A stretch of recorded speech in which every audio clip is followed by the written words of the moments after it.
Hey everyone, welcome to the UMYLEAD podcast, and I hope that today's conversation equips you, encourages you, empowers you to lead students and your student ministry leaders. And we're talking with Stephanie Konvicka. Is that how you say it? Konvicka. Konvicka. Close enough. All right. And so, Stephanie, you did student ministry for a number of years, and then now you work at, we'll actually let you introduce kind of yourself and kind of where you work at and what you do. So kind of tell us a little bit about yourself, how you got to where you are now, and kind of some of the things that you're doing now, because it really sounds interesting. Thanks. So that would be a whole nother podcast. I'll try to give you the condensed version. So my name is Stephanie Konvicka. I live and work in Wharton, Texas, which is about an hour southwest of Houston. I, in a former life, was a high school English and theater teacher for 7 years. I then left that to become a youth director at Wharton First Methodist, and I was there for 10 years. And during that time, our youth group, there wasn't a youth group before I came there, and that was something we built. And in building that, it kind of became this ecumenical youth group, kind of a community youth group. In a church that did not reflect the diversity of our youth group. And so in a town that has been hit by multiple flooding disasters, we sit between two rivers and have had, since 2016, 3 major flood events, one of them being Harvey. The role of our youth group has changed in that time of leading disaster response. And in doing so, kind of realized what the community realized, what we knew as a group, was that our town lacks community resilience. We lack individual resilience for a large population in our town. And the disaster work has kind of led to a whole nother career now for myself. I'm the director of Hesed House of Wharton, which is a nonprofit community wellness facility that offers free and donation-based wellness programming to individuals and to groups, just to build a more resilient community. We know that we are struggling. Everything we do here is based in mind, body, spirit wellness. And so I still work with a lot of teenagers. I work with a lot of families. So COVID has been a fascinating time for us here. And JT and Brent, y'all jump in with questions. I sent her a few questions, so you talk about how COVID has kind of created an interesting time for y'all. So what has COVID done to change what you normally do? So I have definitely never done this work without being mindful of trauma, because we have had so many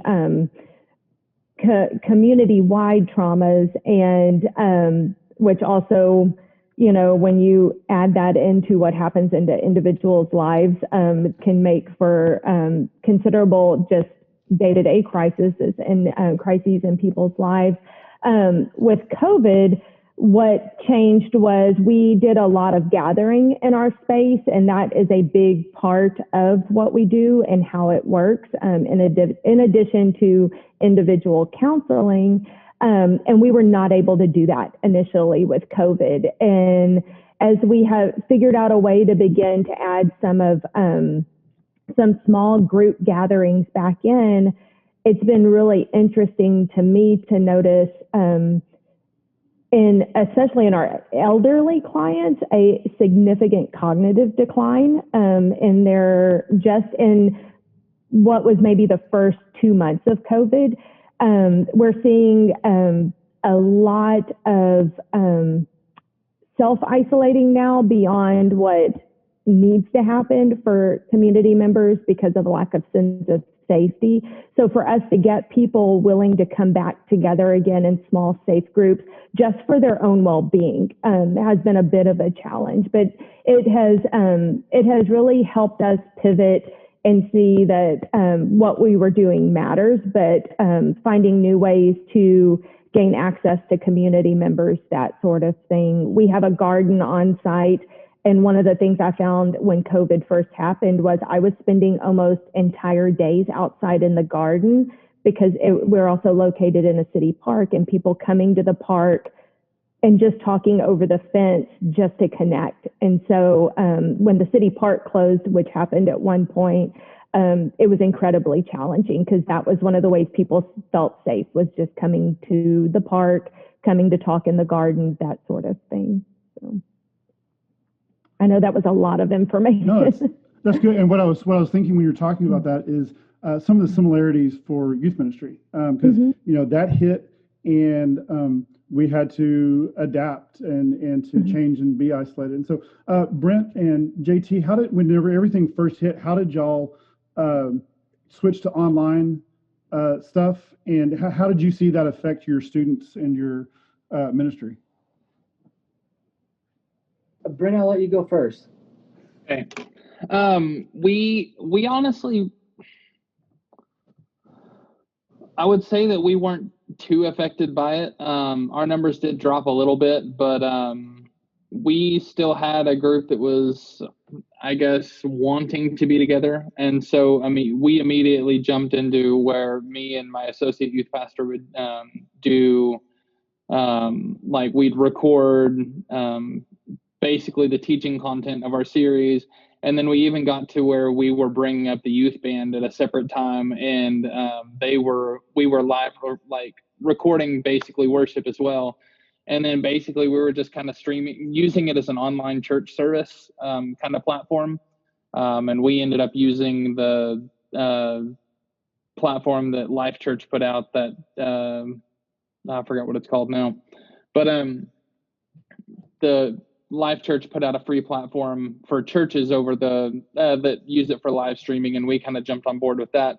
But we also tried to go a more intentional route. We let the first month or two slide, and I'm going to be honest, the first month or two, I really kind of took a break as well, because I saw it as an opportunity for rest for myself. Because my family was home, my kids were home, I was not supposed to be in the office, and therefore we were up here for when we needed to be doing things, and that was it. So I took kind of a mental break for myself and allowed myself to kind of reconnect where I needed to be. And then we really dove into intentionality for our groups. We did house calls, we made boredom boxes, which were really, really fun, that basically just had like crosswords and Sudokus and card games and the little metal puzzle things and just a bunch of stuff to keep them busy, and then candy and stuff like that. But we personally went and delivered it to every single one of our kids' houses, and that took a while. Took us about 10 hours in one day, but it was a lot of fun. We got to connect with all the students face to face, and we knew they would all be home, which was great because everybody was home at that time. But we tried to aim for intentionality, and we tried to do as much as we could away from the recording process as much, also because when they know it's recorded and when they know that we're not actually speaking at that moment to them, it's different. It's watching a TV show. It's not being there in person. And so we tried to make it as intentional. We did a lot of Zoom stuff for Bible studies and stuff like that as well. Just trying to do face-to-face interaction as much as possible. And JT, actually, if people can get your full rundown from actually that first podcast, but can you share just real quickly a little bit about kind of how you maintained community during that time? Sure. Brent pretty much covered almost everything that we actually do too, or that we switched to doing.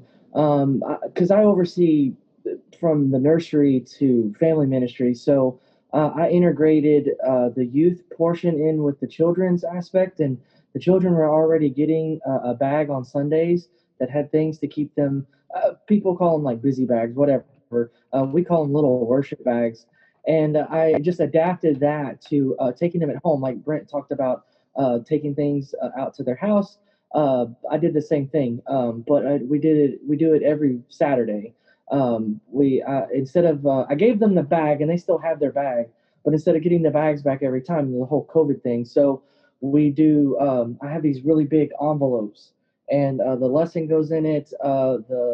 The craft and all that kind of stuff. I've recently switched over to a Cokesbury, um, the Wonder, what's it called? The Wonder something. Anyways, it's like a whole family ministry packet that goes in it that has all the crafts from pre-K all the way to sixth grade. And then if I'm taking it to a youth's house, I'll leave the crafts in there, and then just put the youth packet in, which is their own specific lesson. And then of course, the kids all call them candy bags because I load it down with candy, which the parents probably do not love. But my understanding is, all the parents tell me, they'll message me or whatever. And it's like, oh, I stole this, from the bag before I gave it to my kid. It's just like Halloween candy, where the parents pick out what they want. So that's pretty much it. We've talked about it in the past in other podcasts, but that's been a really, really effective. My kids did not like, and they still continue to. I have a small group that I do a Zoom with on Wednesdays now, but it's a small group. Most people don't like Zoom.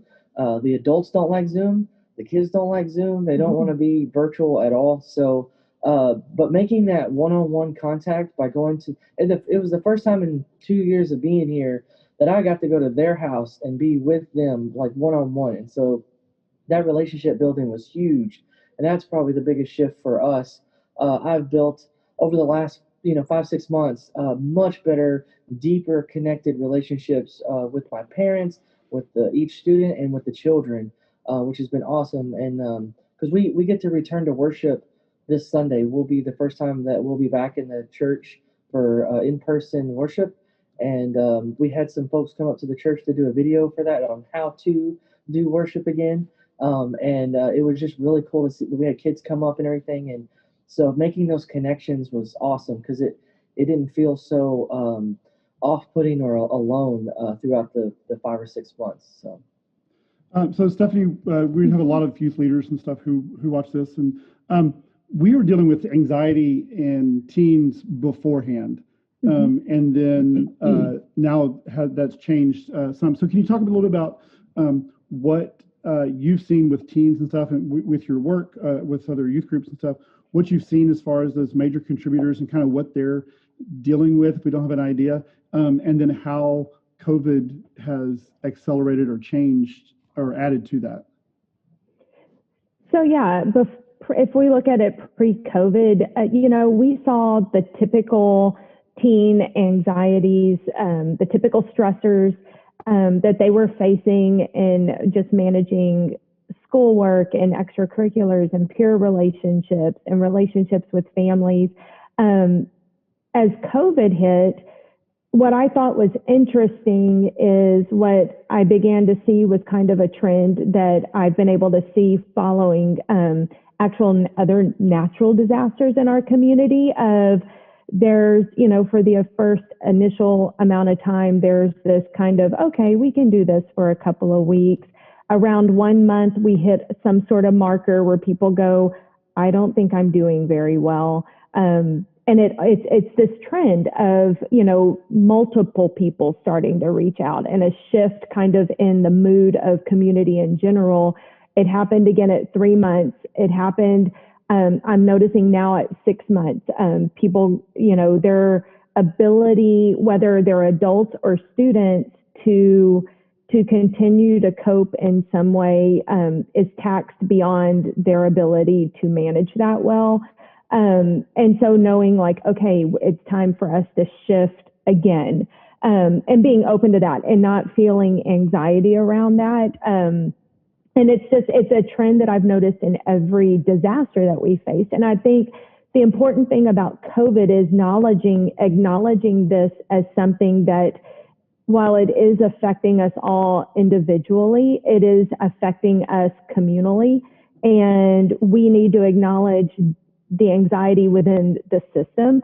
I think when we add the conversation about racial justice into that, and we add in the political climate into that, we have this perfect storm of stressors that we don't necessarily see an end to any of these things. As humans, we want a finite end to what's happening. And we know if that's the end, I can get there. It's kind of how we feel about 2020. Like we're all going, when 2020 ends, unfortunately, we don't know that any of this is going to end when 2020 ends. So how are we able to manage that? With teenagers, what I've noticed is, I think we have to be cognizant of the fact that developmentally, there's a huge difference between a 13-year-old and a 17-year-old or an 18-year-old, and how they manage is going to be different. A 13, 14-year-old is in a moment at that point of time of significant development cognitively, and the way they relate to their peers is part of that development. And those relationships. And so for them to not be experiencing those face to face, I'm kind of interested in what this means to us in terms of our students developing over time. And is there going to be something that we see later on in them that they lacked during this time because they're developing? So yeah, just being aware of, what a 13-year-old needs may be a lot different than what a 17-year-old needs. Personalities go into play with that. Some people want a lot more personal contact with people and some people don't. Do they both need it? Absolutely. But giving them some space in that. I would say, one of the things I'm starting to see as some of our students are transitioning back to in-person school rather than online is as soon as the reality sets in, like now I'm in a classroom, now, this is how this is going. As soon as some sort of conflict arises, they feel incredibly overwhelmed. And they want to, and I've had several students go, I think I just want to go home. I want to go back online, and saying, well, why don't we just give this a chance and let's work through these pressures that you're feeling, that you maybe feel like you can't manage the schoolwork or you can't manage these relationships face to face now, that this is, what was normal for us before feels abnormal as we re-enter that world. So, there's just a lot to be aware of with our students in terms of what they need and them not even knowing what they need, but making space for that for them in conversation around it. We've had to make here at Hesed House, I have finally had to make the statement of when we're gathering for group classes for stress management, that we are asking people to not engage in conversation around politics or conspiracy theories about coronavirus, that sort of thing, because it's triggering for people. And if they want to have conversations about it, we can have specific, times and places for those conversations. But that does not always need to happen in a group setting because we have to keep in mind the well-being of everyone around us. So we talk a lot about the greater good here in terms of engaging those conversations. Do they need to happen? Absolutely. Do they need to happen casually all the time? Absolutely not. We need to guard ourselves. We need to guard our students. So. I thought that was interesting talking about the 1 month, 3 month, 6 month, and seeing that. And one of the things that I have heard from people is, I can do anything for this amount of time, or I can do anything for whether it's 1 month, 3 months, 6 months, a year, but it's the not knowing the end. Like, I can move for a period of time. I can, any of those normal stressors that come through us. But that's been the thing that I've heard a lot is people not, just not knowing when it ends or if it ends adds a level of desperation and such to that. Brent, JT, you are shaking your heads. If y'all had to deal with that with youth ministry or family ministry, as far as just the stress that it's added and not knowing when it's going to finish up. Yeah, and so I don't know if this is jumping ahead of the curve or not, but this is just kind of the way or the route that I'm thinking as far as like youth pastors listening to this conversation. And so from a practical perspective, say I have someone in my ministry that whether online or whether in person, I am seeing signs of like, man, you're really lashing out more than you normally do. You're normally the uplifter, you're the encourager, and now you're like putting people down. Like when you begin to see these tendencies, what would be your first step in, I guess, having conversations with that person? I definitely think we need to have those conversations. So one of the things I'm finding we're having to do here is normalizing our responses to an abnormal situation. So we need to acknowledge this is something none of us have experienced before. There isn't a script for how to handle this.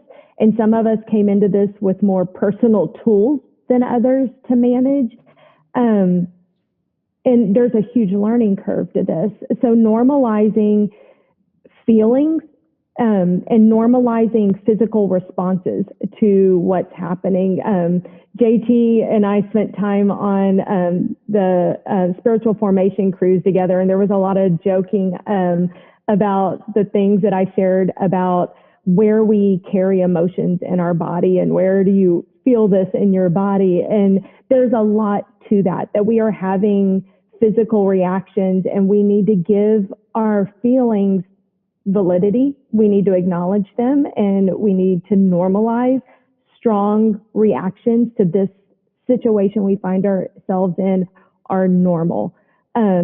And then we need to allow for them to move through. So there's something we say, there's a couple of phrases we have as sayings here at Hesed House, and one of them is learning to become comfortable with being uncomfortable. And the other is the only way out is through.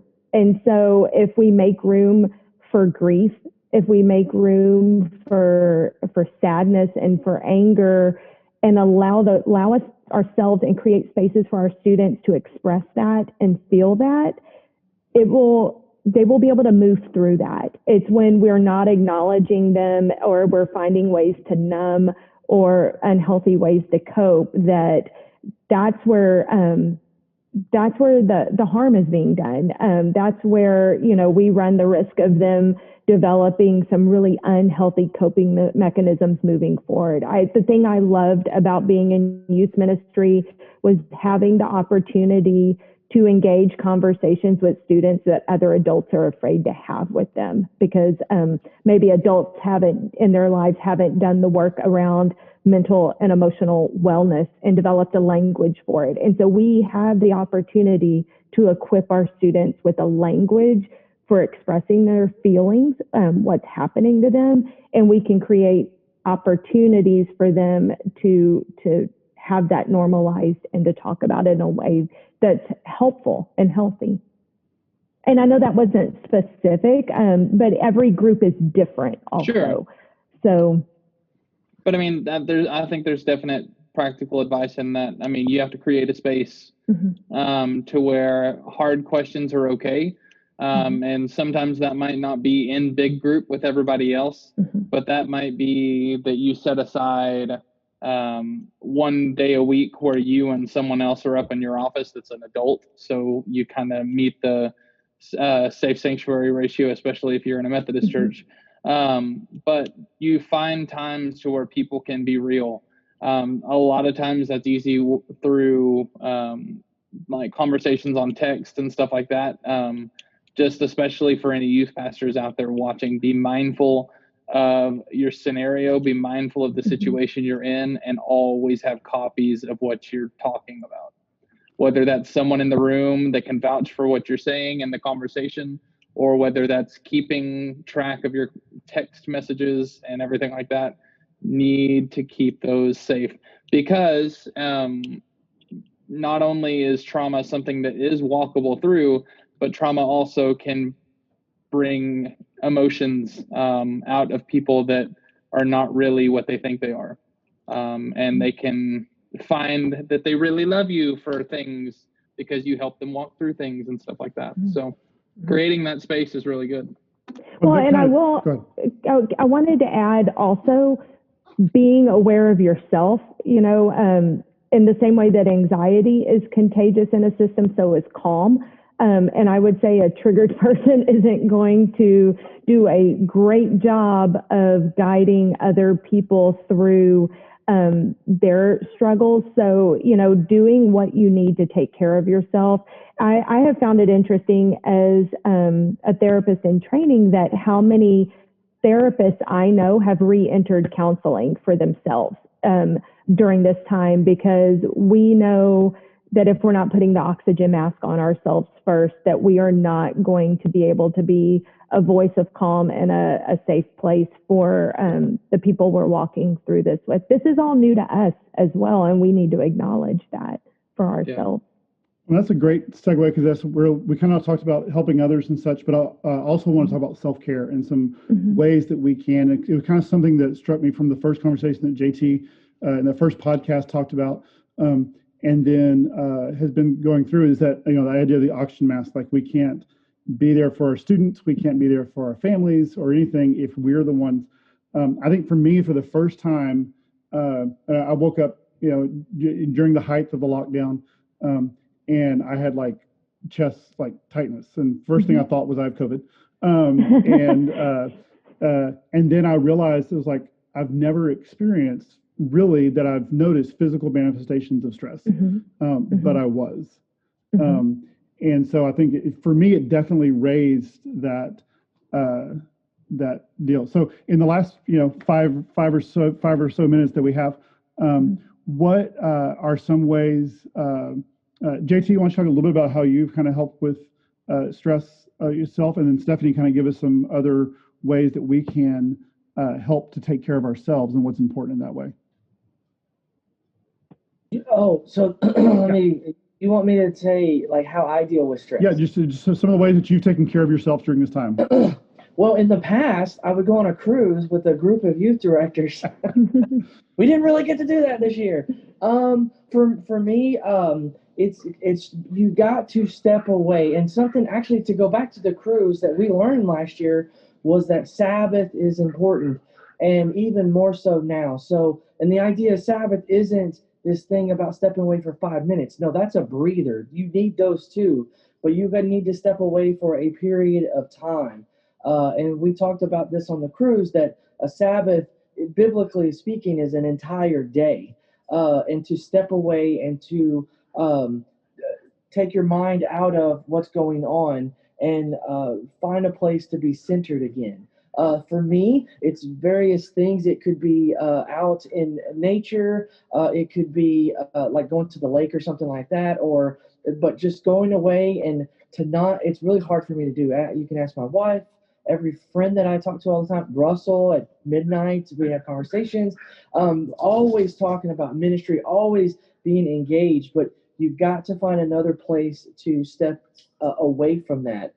Even if it means, this is probably not healthy at all, Stephanie, but even if it means binge watching some Netflix or something, but it's something that's not related to what you're doing, because your body has to be reset.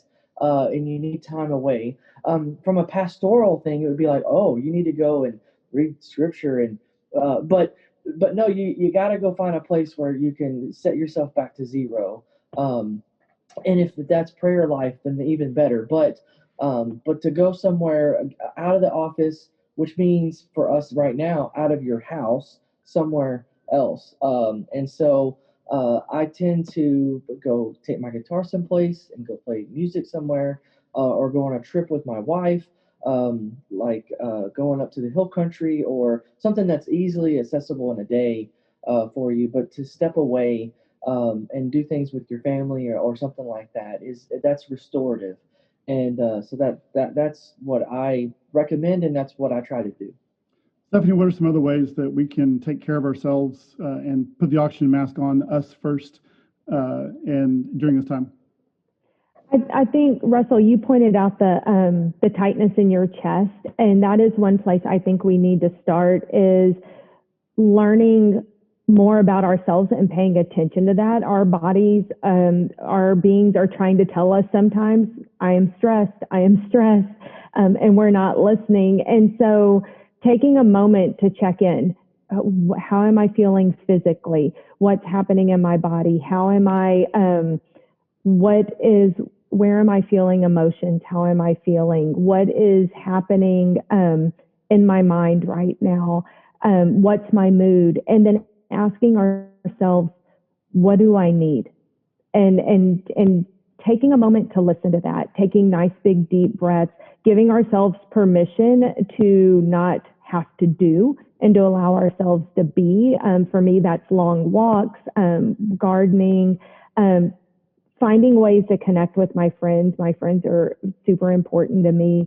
And giving ourselves permission. And when we talk about balance through this, we're not looking at every day those things are balanced perfectly.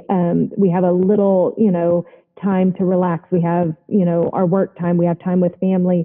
We're talking about over time. So maybe in a week, where are you finding ways to take care of yourself, to connect, to have some fun, to add joy back in? We talk about hope and joy at Hesed House right now as radical activism. And so giving yourself permission to have those times. And when you're sad, giving yourself permission to feel sad. If you're mad, giving yourself permission to feel mad and allowing those things to move through. And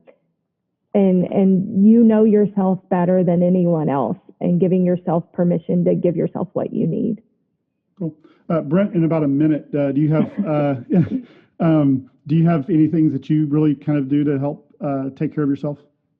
Jesus. No, I'm just kidding. Good answer. Yeah, it is a good answer. But no, I mean, it kind of reflects everything else. Friday is my day off. And when I say day off, it is legitimately a day off. My wife and my kids are still in school. And so I am 100% by myself on Fridays. I normally am out mowing different rental properties for my grandparents because they own some rental properties in town. I'm out mowing, or I'm out fixing things at their house or my parents' house or my house. And so it's literally just a day where I get to do short-term gratification, or immediate gratification. And that's one of the things, especially as youth ministry. One of the best things I've ever been told was basically pick up a hobby or a skill that you can see a finished product in over and over and over and over and over. And so I woodwork, I do mowing, I do small handyman stuff just for the sake of, it gives me the opportunity where I can, from start to finish, see a project all the way through.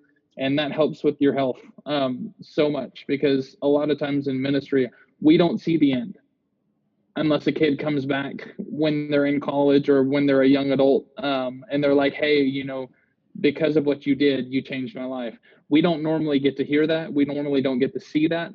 And so we might not know the impact that we had on a kid, and that can eat at you, because a lot of times in our culture and the way we think of things, it's like, oh, well, I'm a failure because I didn't see any gratification.